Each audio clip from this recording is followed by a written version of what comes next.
Hello everyone, welcome to basic से start करें। मैं विकास गुप्ता महादेव की नगरी काशी से।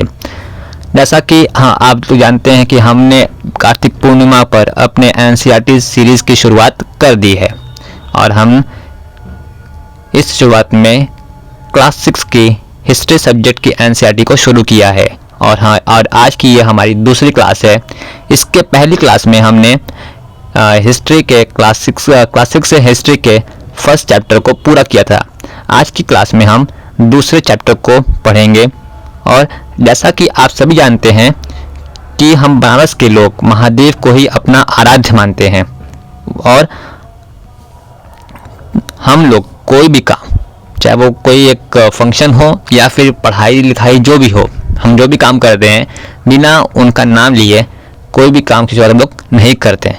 तो महादेव को अपने श्रद्धा और सुमन अर्पित करते हुए, बाबा विश्वनाथ से प्रार्थना करते हुए कि हम जो भी पढ़ाई करें वो हमारे भविष्य में, हमारी ज़िंदगी में काम आए, इसकी मनोकामना हम उसको देते हुए उनके नाम को स्मरण करेंगे। नमः पार्वती पते हर हर महादेव। चलिए अब शुरू करते हैं। आज जो हम टॉपिक कवर करने वाले हैं उसका नाम है from hunting gathering to growing food, मतलब आखेट खाद्य संग्रह से भोजन उत्पादन तक। अब आज की बात आती है कि आज हम क्या पढ़ेंगे। तो आज हम पढ़ेंगे कि आरंभिक मानव यानी अर्लियर पीपल इधर उधर क्यों घूमते थे और अर्लियर ह्यूमंस के बारे में हमें इंफॉर्मेशन कैसे मिल सकती है और उन्होंने अपने लिए रहने की जगह को कैसे डिटरमाइन किया और उन्होंने आग की खोज कब की या आग की खोज कब हुई थी। ठीक है, बदलती हुए एनवायरनमेंट ने कैसे उनके जीवन को, मतलब उनके लाइफ को इम्पैक्ट किया और फार्मिंग की और हेडरिंग की जो शुरुआत कहाँ से होती है और एक इसमें आता है कि न्यू वे ऑफ लाइफ की एक नई जीवन शैली या नई जीवन पद्धति क्या होती है, कैसे आई, और जो जानवर थे उनको चलता फिरता खाद्य भंडार यानी कि रेयरिंग एनिमल्स कैसे बनाया गया। ठीक है, और हम ये भी जानने की कोशिश करेंगे कि जो आरंभिक कृषक थे और जो हेडर्स थे फार्मर्स एंड हेडर्स थे, वो उनके बारे में हम और कैसे इंफॉर्मेशन निकाल सकते हैं, कैसे जान सकते हैं। और एक फिर इन सब के साथ साथ जब ये सब प्रोसेस आगे बढ़ते हैं तो एक सटल लाइफ की तरफ कैसे ज़िंदगी आगे बढ़ती है। और आखिरी में पढ़ेंगे कि मेहरगढ़ में जो लाइफ था वो क्या था, उसका एक्सक्लोजर सुपरविजन करने या लुक देखने वाले हैं।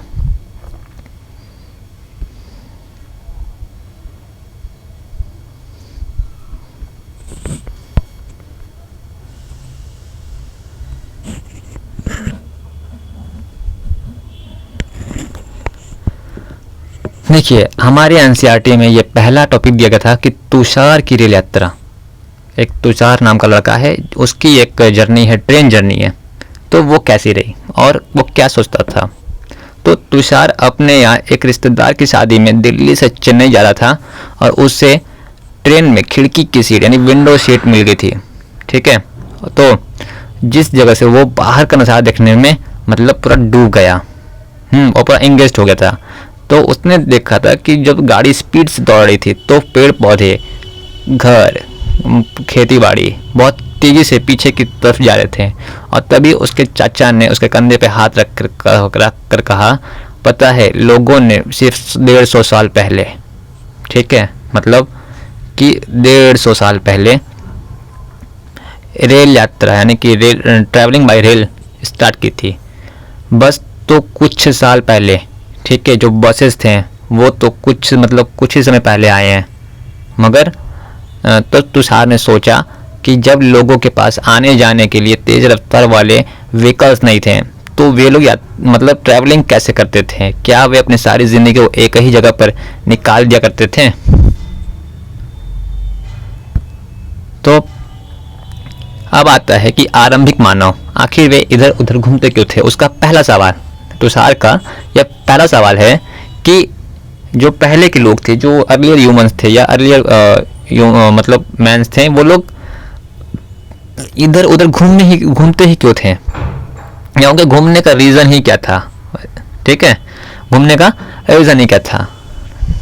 तो जैसा कि जानते हैं कि हम लोग जानते थे कि जो लोग पहले मतलब 20 लाख साल पहले तो जो लोग मतलब 20 लाख साल मतलब 2 मिलियन ईयर्स पहले जो लोग ऐसा करते थे, तो उन्हें हम लोग कहते थे खेटक और खाद्य संग्राहक। उनका नाम दिया था कि हंटर एंड गैदरर्स।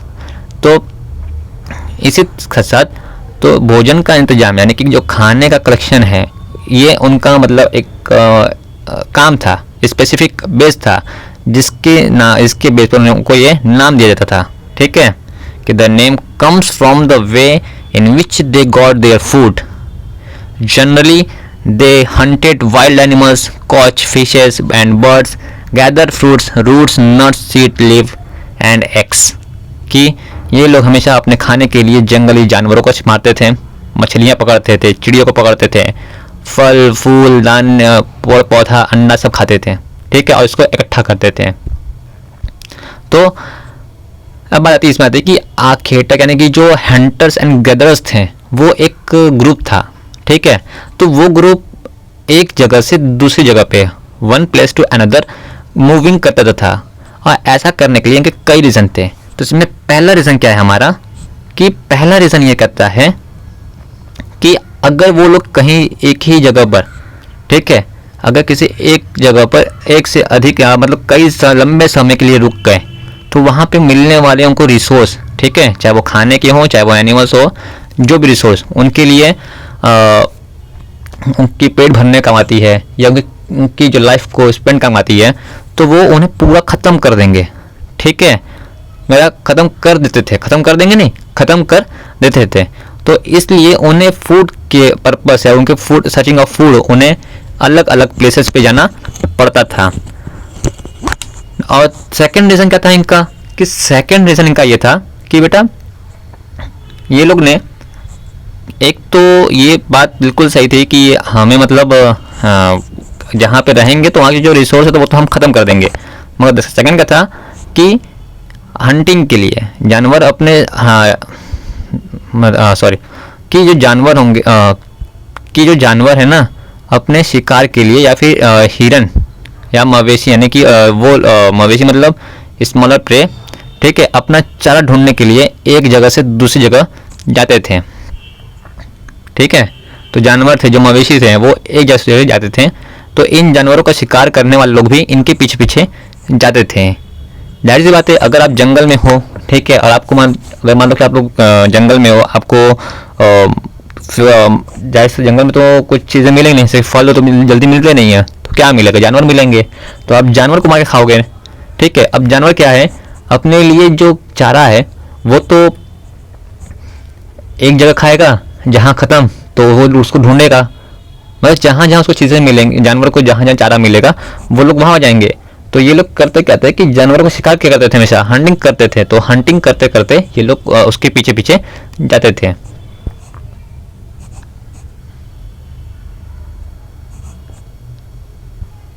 और तीसरा रीज़न क्या था इनका, कि इनका तीसरा जो रीज़न था वो ये था कि पेड़ और पौधे में जो फल फूल थे वो अलग अलग मौसम में आते थे, ठीक है। हमारे यहाँ देखो भारत में ये इस चीज़ है, ठीक है। तो भारत में क्या है कि कुछ फल आते हैं ऐसे होते हैं कि जो सीजनल होते हैं। आम देखते हो भाई, आम तो बहुत सबका फेवरेट होता है और उसे हम लोग कहते भी हैं फलों का राजा आम। तो वो क्या होता है कि वो हमें गर्मी मौसम मिलता है, ठीक है। ऐसे ही अंगूर है जो गर्मी मौसम मिलता है। हाँ, अमरूद को देख लो, अब तो वो मतलब 12 मंथ मिलते हैं, बट मैक्सिमम जो मिलता है हमें वो ठंड में या तो गर्मी में मिलते हैं, ठीक है। तो वो लोग इसलिए भी घूमते थे कि यार जो फ्रूट्स होते हैं, जो फूड्स होते हैं वो सीजनल होते हैं। तो पता लगे, जैसे कि अब पता लगे कि कोई ऐसा सब्जी या कुछ मतलब ऐसे खाने हैं जो जनवरी के मौसम में तो उगते हैं, मगर वो किसी और जगह मगर गर्मी मौसम मतलब ठंड के मौसम में वो किसी और जगह उगते हैं। तो इसलिए भी। और इनका जो चौथा रीज़न था कि ये लोग पानी कि पानी के बिना कोई भी आदमी या कोई भी इंसान या पेड़ पौधा मतलब जिंदा रहना नहीं पाएगा, जिंदा रह ही नहीं पाएगा पानी के बिना। ठीक है, तो पानी के जो रिसोर्स थे वो कौन से थे? वो झील थे, लेक्स थे, झरने थे, वाटरफॉल्स थे और जो रिवर्स थे पानी के लिए। ठीक है, तो ये भी था एक, तो इनका चौथा दर्शन ये भी था। पहला रीज़न कि इनको ट्रैवलिंग करनी थी या मतलब इनको खाना पीना होता था। दूसरे में कि जो शिकारी करते थे। तीसरे में कि जो पेड़ पौधे हैं या जो फल है, सब्जी है, वो भी मतलब हमें एक फिक्स सीजन में मिलती है। और चौथा कि पानी का रिसोर्स। ठीक है, तो वो भी मतलब सीमित था। और कभी कभी था कि अगर कभी कभी तो नदी और झील के पानी भी सूखता नहीं था, कभी मतलब सूखता नहीं है जनरली तौर पे कि कभी भी सूखता नहीं है। हाँ, और कुछ नदी और झीलें नदियों में पानी के बारिश के बाद ही मतलब कि जब तक बरसात नहीं होगी आपको पानी नहीं मिलेगा। और इसलिए ऐसे झील और नदियों के किनारे लोग सूखे मौसम की तलाश में इधर उधर भागना शुरू करते थे हमेशा। ठीक है, देन अब आती है कि आरंभिक मानव जो अर्लियर, जो ऐसे लोग थे जिनको हम कहते हैं अर्लियर ह्यूमंस या अर्लियर मैंस या पीपल्स। तो ये लोग, हाँ, इनके बारे में हमें इंफॉर्मेशन कैसे मिलती है? तो इनके बारे में जो आर्कियोलॉजिस्ट होते हैं उनका कहना यह था कि उनको कुछ ऐसी ऐसी चीज़ें मिली जिनका मतलब मैन्युफैक्चर, जिनका निर्माण, ठीक है, जिनका मेड और यूज़ हंटर्स एंड गैदरर्स किया करते थे। ये तो पॉसिबिलिटी रहा। और ये चीज़ मतलब ऐसा रहता मानो कि ये लोग अपने काम के लिए पत्थर को, लकड़ी को, बोन्स यानी हड्डियों को अपने औजार बनाते थे। और इसमें से पत्थर के औजार आज भी बच गए हैं। ठीक है, इसमें से पत्थर के औजार आज भी बच गए हैं। इनमें से वो कुछ औजार का इस्तेमाल कहाँ करते थे? तो इसका इस्तेमाल वो फल फूल काटने में, हड्डी और मांस को काटने में, पेड़ों की छाल को काटने में और जानवरों को खाल उतारने के लिए। ठीक है, तो इसका इस्तेमाल पेड़ फूल काटने के लिए। ये सब इंग्लिश के बच्चों को कोई दिक्कत ना हो तो इसलिए मैं उसे इंग्लिश के टेक्स्ट को भी हाईलाइट कर दे रहा हूँ, आप लोग पढ़ते रहिएगा। हालांकि मैं बीच बीच में इंग्लिश बोलता रहूँगा, आपको कोई दिक्कत नहीं होगी मेरे हिसाब से। और इसमें तो एक चीज़ ये भी कही गई थी कि इसमें जो हथियार होते हैं ना, जो वेपन्स थे ना, तो हड्डी के साथ साथ लकड़ी के मुट्ठे, मतलब कि वो चीज़ें जहाँ पे हम लोग पकड़, जैसे कि आप जब नाइफ देखते हो ना, नाइफ, चाकू, तो चाकू में ऊपर के पार्ट में जहाँ मतलब शार्पनेस होती है उसी नीचे एक मुद्दा लगा होता है जहाँ पे लोग उसको पकड़ते हैं, हैंडल टाइप का। ठीक है, जैसे बाण, जैसे हथियार, मतलब इस टाइप के जो मतलब वेपन्स थे उसमें था बाण। और कुछ औजार तो लकड़ी से काटी जाती थी। और लकड़ी का इस्तेमाल हम लोग फ्यूल के साथ साथ झोपड़ी और औजार के लिए भी करते थे। अब ये देखो, ये है एग्जाम्पल पत्थर के औजार के बारे में। ठीक है, ये जो है पत्थर का औजार है जिसका इस्तेमाल हम लोग, जिसका लोग करते थे मतलब कपड़े को सिलने में। जैसे कि आज है कि अगर हमारे पास कपड़ा है, उसे से फट गया है, उसे सिलना हो तो हम लोग कपड़े को सुई से सिलते हैं ना, सुई धागे से। तो उस समय ये लोग पत्थर के औजार बनाकर कपड़ों को सिला करते थे। फिर आता है रहने की जगह इनके पास, कि भाई इनके पास रहने की जगह कहाँ पर थी। तो यहाँ कह रहा है कि मानचित्र 2 को, मतलब लुक एट मैप 2 बिलो, जो भी मतलब रेड ट्रायंगल्स वाले जगह है वो पूरा स्थल है। मालिक यानी कि जो रेड ट्रायंगल्स के साइड्स हैं वो लोग वो आर्कियोलॉजिस्ट ने फाइंड किया था। ठीक है, और जहाँ पर आखेटक खाद्य संग्राहकों के होने के प्रमाण मिले हैं, जहाँ पर कि हंटर्स एंड गैदरर्स के होने के वो एविडेंस मिले हैं। और इसके भी अलावा इतना ही नहीं, इसके साथ साथ कई जगहों पर आखेटक खाद्य संग्राहक रहते थे। ठीक है, और मानचित्र में से मैप में कुछ गिने चुने ही जगह दिए गए, मतलब पॉइंट आउट किए गए हैं। कई तो साइट्स नदी और झील के किनारे पाए गए हैं। ठीक है, कि कई तो साइट जो है कि नदी और साइड नदी और झील के भी आसपास पाए गए हैं। चूँकि पत्थर के उपकरण बहुत इंपॉर्टेंट थे, इसलिए ये लोग ऐसी जगह ढूंढते हैं जहाँ अच्छे पत्थर मिलते रहे। देखो बेटा, अब यहाँ पर देखिए कि पत्थर के बारे में कहा गया, स्टोन के बारे में।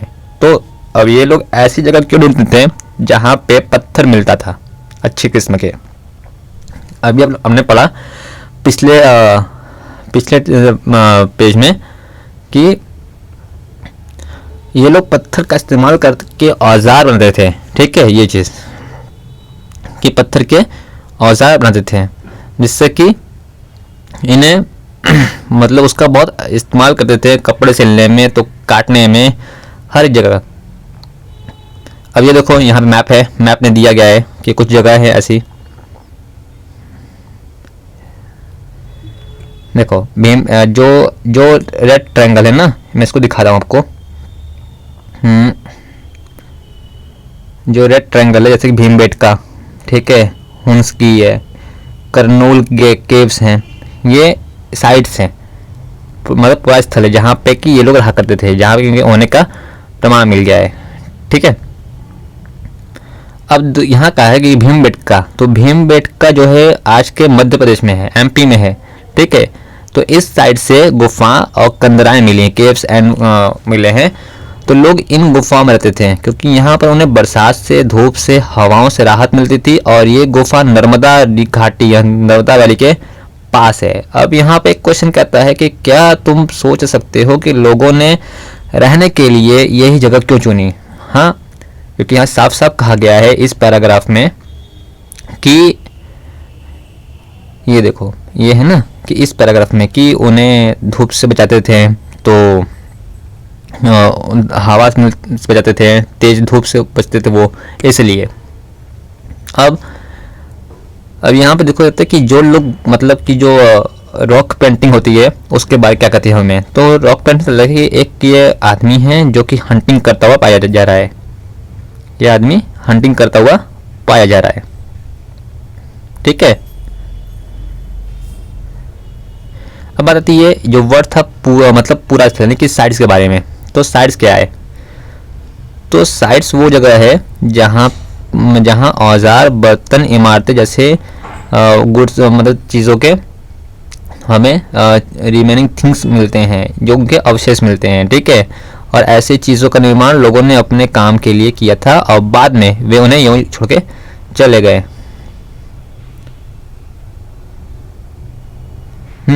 और ये ज़मीन के ऊपर, ज़मीन के अंदर, कभी कभी समुंदर, कभी नदी के तल में यानी कि रिवर के अंदर पाए जाते थे, अंडर वाटर। ठीक है, और हम इसी के बारे में आगे के चैप्टर्स में भी पढ़ेंगे। अब आती है बेटा आग की खोज, मतलब फाइंडिंग अबाउट द फायर, कि आग की खोज कब हुई। अब कह रहा है कि वापस से मैप 2 में कुरनूल केव को देखो, वापस से देखो केव को। अभी कहाँ पे है कुरनूल केव, शायद देखते हैं। कुरनूल केव, कुरनूल भाई कहाँ गया? मिल गया, देखो कुरनूल केव है ना, ये इसको देखो, आग की खोज। ठीक है, ये कहाँ पर है हमारा? ये साउथ वाले पार्ट में है, ये साउथ वाले पार्ट में है हमारा कुरनूल केव। ठीक है, तो साउथ कुरनूल देखो, यहाँ पर राख के यानी कि एशेस के चीज़ें मिली हैं,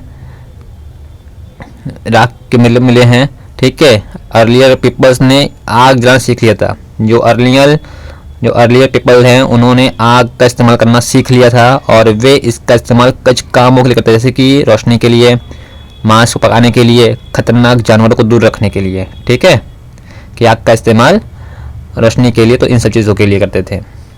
ठीक है, अब एक क्वेश्चन कर रहा है कि what do we use fire today, कि आज के समय में हम लोग आग का इस्तेमाल क्यों करते हैं? क्यों करते हैं भाई? जाहिर सी बात है कि अगर आग का इस्तेमाल करते हैं घर में खाना बनाने के लिए, घर में लाइट जलाने के लिए, और सच कहें तो दूसरों के घर में आग लगाने के लिए।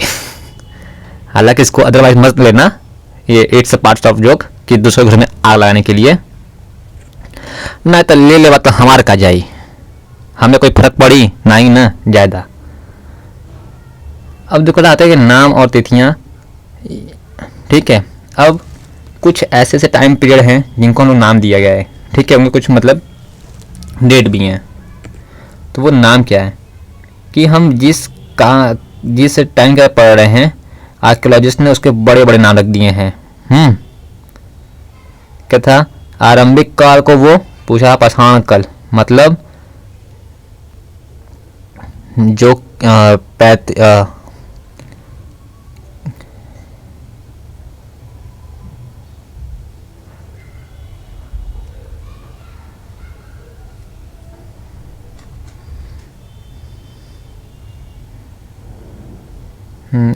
एक मिनट मेरा,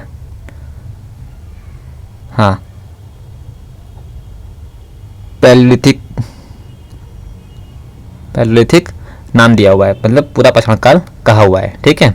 और इसलिए क्योंकि ये दो शब्द से, यानी कि पूरा यानी कि प्राचीन और पाषाण यानी पत्थर से बना हुआ है, इसका नाम था वो दो नाम से कि पैलियो और लिथिक यानी कि स्टोन से दिया गया है। और ये नाम पूरा स्थलों से प्राप्त पत्थर के औजार के महत्व को, जो पत्थर के औजार थे उनके इम्पोर्टेंस को बताता है, ठीक है। और पूरा पाषाण यानी कि जो पैलियोलिथिक एज है वो करीब 12,000 साल पहले के दौरान बनता है। और इसको भी तीन भागों में, तीन हिस्सों में इसको बांट देते हैं। कौन कौन सा?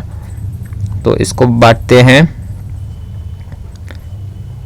आरंभिक, मध्य और उत्तर, अर्लियर, मिडिल और post, earlier, lower, middle and upper Palaeolithic, ठीक है। फिर मानव इतिहास में 99%, ह्यूमन हिस्ट्री में 99% जो है कि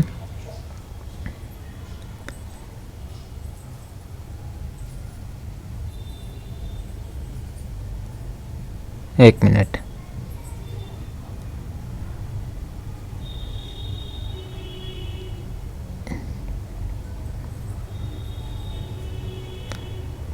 ह्यूमन हिस्ट्री में करीब करीब 99% कहानी इसी समय हुई थी। और जिस काल में हमें, और जिस समय में हमें एनवायरमेंटल चेंज मिलता है उसे मेसोलिथ यानी कि मध्य पाषाण काल कहते हैं। और इस समय का जो लगभग 12,000 साल से लेकर के, ये समय 12,000 साल से लेकर के अब तक का,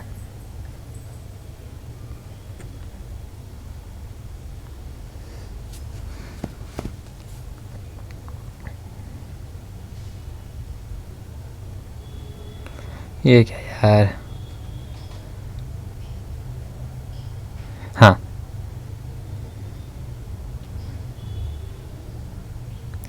बारह साल से लेकर के अब तक का।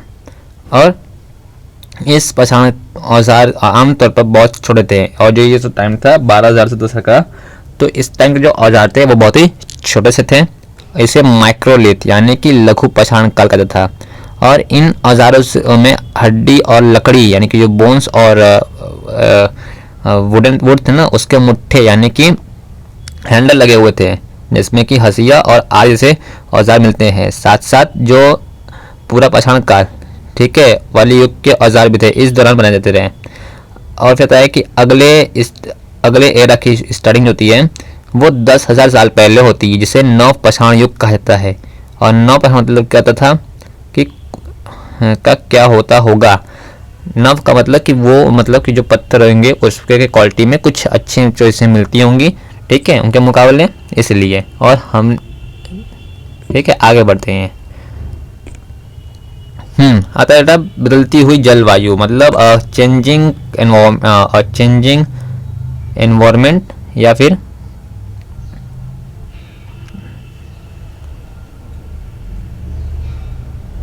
एक मिनट,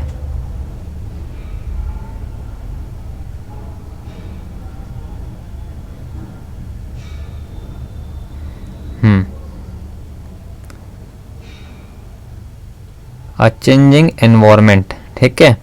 करीब 12,000 साल पहले दुनिया में बहुत बड़े बड़े बदलाव आए, जिसमें से बहुत मतलब क्लाइमेट एनवायरमेंट था जिसमें गर्मी बढ़ने लगी, ठीक है, जिसमें गर्मी बढ़ने लगी। और इसके जो रिजल्ट निकले कि कई इलाकों में घास के मैदान बनने लगे। ठीक है, कि कई इलाकों में घास के मैदान बनने लगे। इसमें हिरण, बारहसिंगा,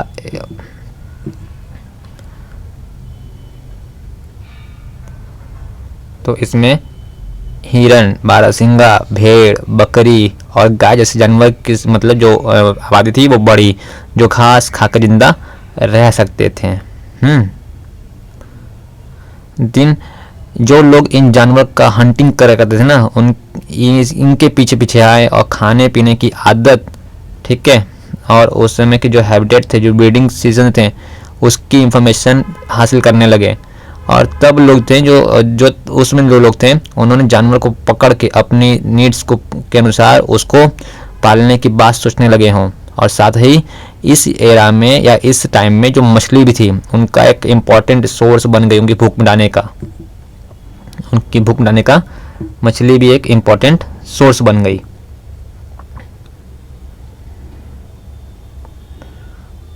ठीक है,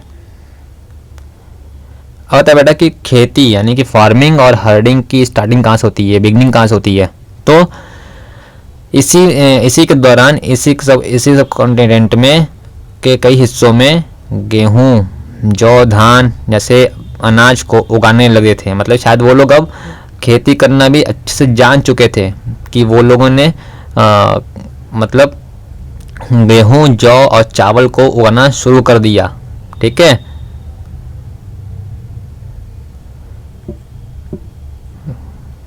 गेहूँ और चावल उगाना शुरू कर दिया। और जो महिलाएं, जो वेमन्स थी, जो मेल्स थे और जो बच्चे थे, उन्होंने इस अनाज को कलेक्शन करना शुरू किया होगा। और ये लोग ये भी सीख चुके थे कि जो अनाज कहाँ उगता है, वो कब पककर मतलब वो कब पूरी तरीके से काटने के लायक हो जाता है, या मतलब उसको हम लोग इस्तेमाल कर सकते हैं। और शायद उनको ये भी पता चलेगा था कि खेती कैसे की जाती है, या फार्मिंग होती है वो कैसे की जाती है। और इसी तरह उन्होंने अनाज को खुद उगाना भी सीख लिया और वो ऐसे धीरे धीरे वो कृषक बन गए। ठीक है,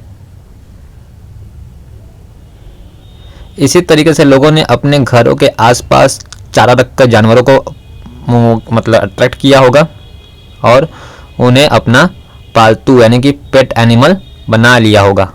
ठीक है, और सबसे पहले जिस जंगली जानवर को पालतू बनाया गया वो था कुत्ता। क्योंकि कुत्ता जो था ना जंगली पूर्वज था, मतलब एंसेस्टर ऑफ डॉग था। और वो धीरे धीरे लोग भेड़, बकरी, गाय और सुअर जैसे जानवर को भी अपने नज़दीक आने के लिए अट्रैक्ट करने लगे, इनिशिएट करने लगे। ठीक है,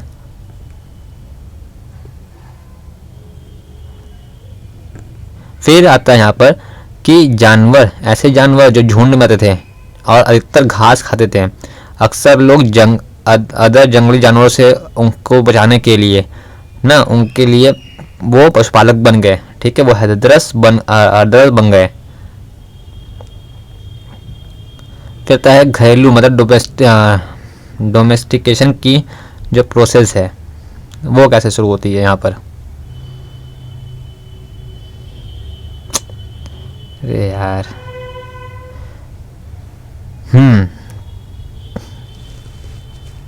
तो लोगों द्वारा पौधे उगाने और जानवरों को देखभाल करने को के जो प्रोसेस तो बोलते हैं डोमेस्टिकेशन कहते हैं। ठीक है, और ये पौधे और जानवर अक्सर जंगली पौधे और जानवर से अलग होते थे। इसकी वजह कि ये इस प्रोसेस के तहत अपनाए गए जानवर या प्लांट का लोग अक्सर मतलब सिलेक्शन किया करते थे, पर लोग उन्हीं पौधे और जानवर यानी कि उन्हीं प्लांट्स और एनिमल्स को चूज करते थे जिनके बीमार होने की संभावना या पॉसिबिलिटीज कम हो। यही नहीं, लोग उन्हीं प्लांट्स को चुनते थे जिनसे बड़े दाने वाले अनाज पैदा होते हैं, साथ ही जिनकी मजबूत डंठलें अनाज के पके हुए दानों को संभालने की कैपेसिटी होती थी। पौधों जो प्लांट के बीज को संभाल कर रखा जाता था ताकि फिर से उगाने के लिए उनके जो मतलब क्वालिटीज़ हैं वो सेफ रह सके। उन्हीं जानवरों को आगे रिप्रोडक्शन करते थे जो आमतौर पर अहिंसक करते थे। ठीक है, मतलब ऐसे लोग ऐसा नहीं है कि भाई शेर पाल रहे हो, भाई जिस दिन शेर का दिमाग घूमा तो वो तुम्हारी मुंडी ही खा जाएगा। ऐसा जानवर नहीं भैया, ना ना ना ना, बिल्कुल ना। ऐसा जानवर जो उनके लिए वफादार रहे, बहुत सेफ्टी रहे, जैसे गैया है, बहुत करके सींग मारेगी। हालांकि हम लोग के घर पर गाय होती ही है। अरे हमारी बहनें यार, जब तक मूड में है, शांति से है, मतलब मजे में है, गाय की तरह है। तुम बस एक दिन उसका कहा न मानो, तब देखो वो तुम्हें कैसे सींग मारती है। ठीक है, तो वो जानवर हिंसक है। ऐसे जानवर हिंसक है जो हमारी अक्सर बड़ी बहनें होती हैं। ठीक है, तो हिंसक है मगर कम हिंसक है। मगर वहीं बड़ा भाई तो बहुत जालिम होता है यार। ठीक है, तो ऐसे लोग भी हैं। मगर इसलिए हम देखते हैं कि जो पाले के जानवर थे ना, वो हमेशा फार्मिंग के लिए अपनाए जाते थे। जो पौधे, जंगली जानवर और प्लांट को धीरे धीरे अलग होते गए। मिसाल के तौर पर देखें तो जंगली जानवर की तुलना में पालतू जानवर के दांत, सींग छोटे होते थे। ठीक है, और ये जो देख रहे हो आप, जो दांत का इमेज है, जो दांत है यहाँ पर, ये दो दांत है, एक पालतू जानवर का है और एक जंगली जानवर का है। अब आता है एक न्यू वे ऑफ लाइफ। तो अगर तुम किसी पेड़ के पौधे या किसी प्लांट के सीड्स को देखो तो तुम देखोगे कि वो डेवलप होने में कुछ समय लगता है। इसमें कुछ दिन, कुछ महीने या फिर कुछ साल तक लग सकते हैं, है ना भाई? लगता ही है, उसमें क्या ही कहेंगे अब लोग। तो इसलिए जब लोग पेड़ पौधा यानी कि प्लांट्स लगाने को सोचते हैं तो क्या होता है, तो उसकी देखभाल के लिए उन्हें एक जगह पर ही लंबे टाइम तक रहना पड़ता है। ठीक है, और बीज बोने से लेकर उसके फसलों के पकने तक, और सिंचाई करना, खरपतवार हटाना, जानवर और चिड़ियों से उनको सेफ्टी देना, और जैसे बहुत से काम शामिल थे। ठीक है, जैसे बहुत से काम शामिल थे। और कटाई के बाद अनाज का उपयोग बहुत संभाल करना पड़ता था। और हाँ, जब फसल पक गई, फसल कट गई, तो उसका इस्तेमाल भी बहुत संभाल करना पड़ता था। ठीक है, अनाज को और बीज को दोनों ही मतलब चीज़ों में बचा कर रखना था, क्योंकि इसके आगे के लिए मतलब जो उनका कलेक्शन था उसको सोचनी पड़ती थी। बहुत से इलाकों में लोग मिट्टी के बड़े बड़े बर्तन, टोकरियां बुनी या फिर जमीन में गड्ढा खोदा। ठीक है, तो जिससे कि उन लोग उसको कलेक्शन कर पाए। अब देखो यहाँ पे एक इमेज दी गई है कि way in which grain was used as a seed, मतलब जो गेहूं है तो ऐसे मतलब बीज के रूप में, खाने के रूप में, गिफ्ट के रूप में, या फिर स्टोर फॉर फूड है। अब आता है कि जानवरों के बारे में भैया। ठीक है, कि रेयरिंग एनिमल्स के बारे में, कि चलते फिरते तो जानवर बच्चे देते हैं जिससे उनकी आबादी बढ़ती है।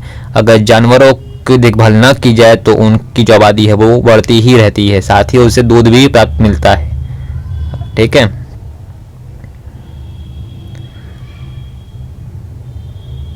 कि जो जानवर है वो हमें मिलते हैं, और वो अगर हमको ध्यान देंगे तो उनकी आबादी भी बढ़ेगी और हमें दूध भी मिलेगा, और वो हमारे मीट का सबका अच्छा मतलब रिसोर्स है, और जो भोजन एक अच्छा स्रोत है। यही नहीं, जानवर से हमें मांस मिलता है, मीट मिलता है।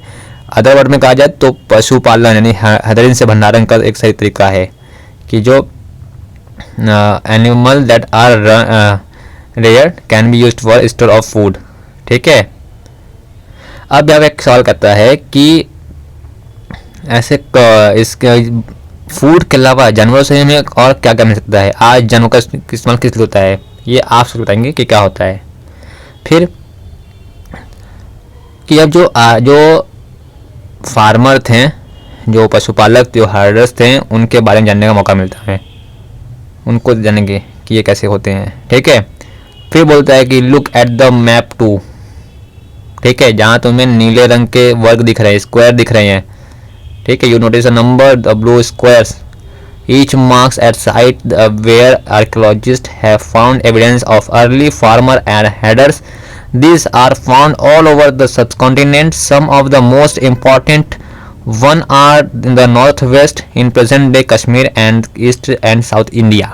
कि जो इसमें जो पॉइंटेड जगह है वो ये दिखाता है कि जो आर्कियोलॉजिस्ट को शुरुआती कृषक और पशुपालकों के एविडेंस मिले हैं ये पूरे सब कॉन्टिनेंट में पाए गए हैं, और इनमें से सबसे अधिक जो है वो ईस्टर्न है, जो आधुनिक कश्मीर और पूर्वी और दक्षिण भारत में पाए गए हैं। चलो भाई चलते हैं अपने मैप नंबर 2 पे, जल्दी से आते हैं मैप नंबर 2 पे। मैप टू हाँ, तो ये देखो ब्लू कलर के ट्राइकलर, हाँ बात आ गई ना मेहरगढ़ की, मेहरगढ़ ठीक है, बुर्ज होम, चिराव, दबजली, ये जितने भी ब्लू मार्क दिख रहे हो आप, ठीक है ब्लू मार्क, उनकी बातें कर रहा हूँ बेटा।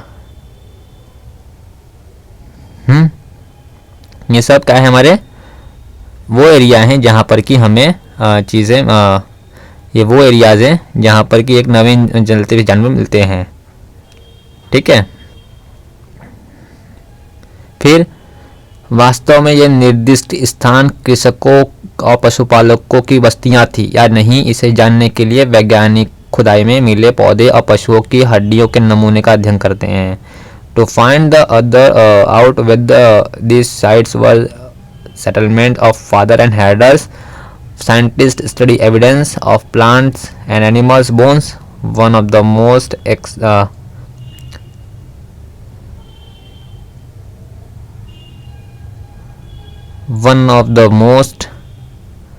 exciting find includes remain born again, ठीक है।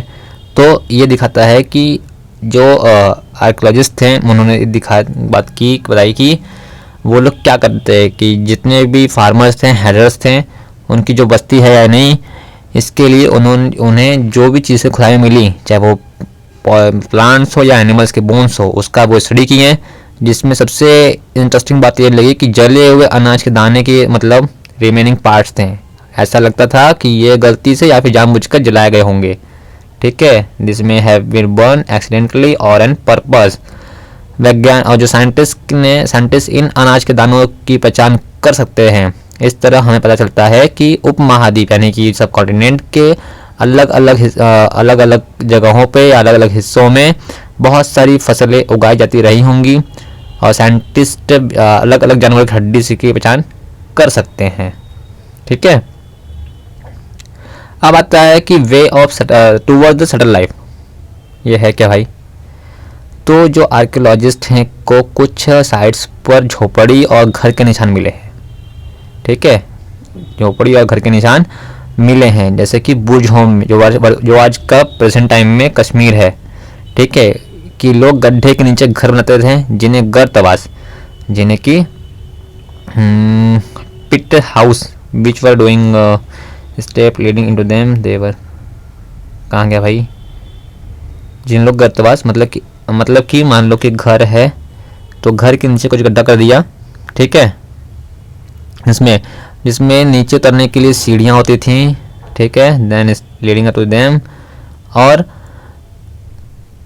इससे उन्हें ठंड के मौसम में सेफ्टी मिलती होगी। और आर्कियोलॉजिस्ट को झोपड़ियों के अंदर और बाहर दोनों जगहों पर आग जलाने की जगह मिलती हैं, ठीक है, दोनों जगहों पर आग जलाने की जगह मिलती हैं, और उन्हें लगता है कि लोग मौसम के अकॉर्डिंग उस घर के अंदर या बाहर खाना पकाते होंगे। तो बहुत सारी जगहों से पत्थर के औजार भी मिल गए हैं, मतलब स्टोन के मिल गए हैं, और ऐसे कई पूरा पाषाण युगीन मतलब पैलियोलिथिक टूल्स मिले हैं जो कि इससे अलग हैं, और इसलिए इन्हें नव पाषाण युग कहा गया। देखो आगे बात ना नियोलिथिक कि जो उनके उस जो पैलियोलिथिक था उसके अकॉर्डिंग इसके कंपेरिजन में चेंज रहे होंगे। इसमें वो औजार भी शामिल हैं जिसकी धार को यानी शार्पनेस को अधिक तेज करने के लिए उस पर पॉलिश चलाई जाती थी, ठीक है, कि जिसकी धार को तेज करने के लिए पॉलिश की जाती थी। और साथ ही ओखली और मूसल का इस्तेमाल अनाज और वनस्पतियों से होता था। मतलब कि अगर ओखली और मूसल कहें तो ओखली और मूसर, जिसको हम लोग ठेठ में कैसे बनारसी में कहते हैं मूसर, कि अरे यहाँ मूसर मतलब होता है कि जो आप शादी में देखते हो कि जब दूल्हे को उसकी सास दिखाती है कि बचवा शांति से रहिया, तन को दाएं बाएं कैला तो ये हर मूसर, और तो कहते हैं मुंह से दिपका दे का, तो उसे बोलते हैं मूसर। ठीक है, यानी मूसल। और आज से हजारों साल बाद भी ओखली और मूसल का प्रयोग, भाई मूसल बोलने हाँ अजीब लग रहा है, मैं अपना ठेठ बोलूँगा, मूसर का इस्तेमाल अनाज को पीसने के लिए किया जाता था। ठीक है, और इस तरह प्राचीन यानी कि एनिशियंट जो औजार थे उनका इस्तेमाल और प्रयोग लगातार होता रहा, और कुछ औजार हड्डी से भी बनाए जाते थे, और ये रहे पत्थर के औजार। ठीक है, देन नवपाषाण के पत्थर, मतलब कि earthen pots have been found. These were something decorated were the used for storing this. ये कहाँ से आ गया यार, ये एक पार्ट काट देना, गलती से आ गया है कि नवपाषाण युग के स्थल को कई प्रकार के मिट्टी के बर्तन मिले हैं। नहीं सही था ये कि मिट्टी के बर्तन मिले हैं। कभी कभी इन पर अलंकरण यानी कि डिजाइनिंग की जाती थी, डेकोरेट किया जाता था, और बर्तन का इस्तेमाल चीज़ों को रखने के लिए किया जाता था। और धीरे धीरे लोग बर्तन का इस्तेमाल खाना बनाने के लिए, जिसमें चावल, गेहूं और दलहन जैसे अनाज अब आहार का महत्वपूर्ण हिस्सा बन गए। ठीक है, जिसमें कि grains and rice, wheat, lentils now become the important part of the food. ठीक है, और इसके साथ लोग कपड़े बुनने लगे थे। अब आता है कि क्या ये सब चीज़ें एक ही साथ एक जगह आए होंगे, तो ऐसी बात नहीं है। एक तरफ जहाँ कई जगहों पर मेल फीमेल शिकारी और भोजन मतलब कि हेडर्स बनने, मतलब कि हंटर्स एंड गैदरर्स बनने का काम करते थे, वही अदर लोगों ने हज़ारों साल के दरमियान, ठीक है, 100 साल के दरमियान धीरे धीरे खेती करना या मतलब हार्वेस्ट करना काम चुन लिया, और बहुत लोग मौसम के मुताबिक बदल कर अपनी जीविका चलाया करते थे। ठीक है, अब देखो आता है हमारा कि मेहरगढ़ के बारे में। जैसा कि मैंने लास्ट में था ना, मेहरगढ़ के बारे में पढ़ते, तो क्या कहता है मेहरगढ़ कि वापस से कहता है कि मानचित्र 2 यानी find the Mehrgarh on map 2। चलो भाई चलते हैं मेहरगढ़ पे। मेहरगढ़ कहाँ गया, देखते हैं। हाँ, ये रहा मेहरगढ़, ये पूरा पाकिस्तान का इलाका। ठीक है, पूरा पाकिस्तान का इलाका मेहरगढ़, पाकिस्तान नहीं, अफगानिस्तान बॉर्डर के पास मेहरगढ़। ठीक है, तो मेहरगढ़ का इलाका जो था अफगानिस्तान में था। तो इसने कहा कि ईरान से जाने वाले सबसे इम्पोर्टेंट रास्ते बोलन दर्रे के पास, ठीक है, एक बोलन पास के देखो बोलन दर्रे को इंग्लिश में बोलते हैं बोलन पास। ठीक है, बोलन पास के पास एक जगह था, हरा हुआ जगह था, और मेहरगढ़ पॉसिबिलिटीज़ है कि वही जगह है जहाँ पे यहाँ के मेल फीमेल ने इस इलाके में सबसे पहले गेहूँ, जौ उगाना और भेड़ बकरी पालना शुरू किया होगा। ठीक है, और यहाँ पर अलग अलग तरह के जानवरों की हड्डियाँ मिली, इनमें हिरण और सूअर जैसे जंगली जानवर भी और भेड़ बकरी की हड्डियाँ शामिल हैं। ठीक है, और मेहरगढ़ में इसके अलावा कठोर और चौकोर आयताकार घर के अवशेष भी मिले, मतलब कि जो मेहरगढ़ था उसमें जो घर मिले हैं स्क्वायर एंड रेक्टेंगुलर हाउस थे, और हर हाउस में कम से कम 4 या उससे अधिक कंपार्टमेंट थे, और जो कि किस बहुत सारे पर्पस के लिए इस्तेमाल किया जाता था। ठीक है, शायद वो वेयर हाउसिंग काम में आते थे। फिर मेहरगढ़ में इसके अलावा चौकोर आयताकार के अवशेष मिले हैं, और जिसमें कि 4 कमरे मिले हैं, जिसमें कुछ मतलब भंडारा कम आते होंगे कि Mehrgarh find the includes secure and square and rectangular houses. Each house had 4 or many components, some of which may have been used for storage. और देखो ये है मेहरगढ़ के घर का हिस्सा। ठीक है, ये है प्यारे बच्चों, यही है मेहरगढ़ के जो घर थे उसका बात यही कहा था कि एक घर है। ठीक है, ये पूरा घर है जिसमें 4 कमरे थे। देन अब आता है कि मौत के बाद क्या, कि मृत्यु के बाद सामान्यतः मृतक के सगे संबंधी उसके प्रति सम्मान जताते हैं, कि अगर कोई पीपल मरता है तो उसके रिलेटिव एंड फ्रेंड जनरली पे रिस्पेक्ट टू देम। और लोगों की आस्था है कि मृत्यु के बाद भी जीवन होता है, और वे मानते थे कि मौत के बाद भी जिंदगी होती है। ठीक है, और इसलिए कब्र में मृतक के साथ साथ जो मरा हुआ व्यक्ति है, जो मरा हुआ आदमी है, उसके साथ साथ कुछ सामान भी रख दिए जाते थे। ठीक है, ऐसे में कई कब्र मिले हैं जिसमें से एक कब्र में मृतक के साथ जो मरा व्यक्ति उसका बकरी को भी दफनाया गया था। समझता इसे परलोक में मृतक के खाने के लिए रखा गया होगा। देखो ये है वो मरा हुआ इंसान। ठीक है, ये मरा हुआ इंसान है, ये चीज़ दिखा रहा हूँ।